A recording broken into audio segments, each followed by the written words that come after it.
ಎಲೆಕೋಸು ಬೆಲೆ ದಿಢೀರ್ ಕುಸಿತ ಹಿನ್ನೆಲೆ ಕಷ್ಟಪಟ್ಟು ಬೆಳೆದಂತಹ ಬೆಳೆ ನಾಶಪಡಿಸಿದ್ದಾರೆ ರೈತರು.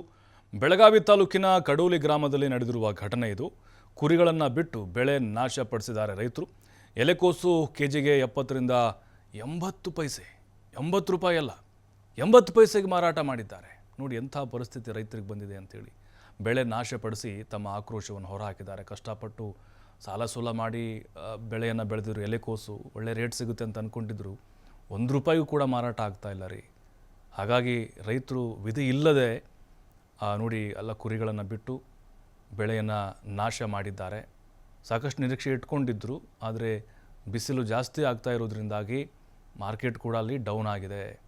ಬೇರೆ ಬೇರೆ ರಾಜ್ಯಗಳಿಗೆ ಕಳಿಸಿದರೂ ಕೂಡ ರೈತರಿಗೆ ಕೈಗೆಟುಕುವ ದರದಲ್ಲಿ ಬೆಲೆ ಸಿಗ್ತಾ ಇಲ್ಲ ಅವ್ರಿಗೆ. ತಾವು ಅಂದ್ಕೊಂಡಂಗೆ ಹಿಂದೆ ನಾವು ನೋಡ್ತಾ ಇದ್ವಿ, ಒಂದು ಎಲೆಕೋಸಿಗೆ ಕಡಿಮೆ ಅಂತಂದರು 20ರಿಂದ 30 ರೂಪಾಯಿ ಆದರೂ ಸಿಗ್ತಾಯಿದ್ರು ಕನಿಷ್ಠ ಅಂದರು. ಈಗ ಪೈಸೆ ಲೆಕ್ಕದಲ್ಲಿ ಮಾರಾಟ ಆಗಿದೆ.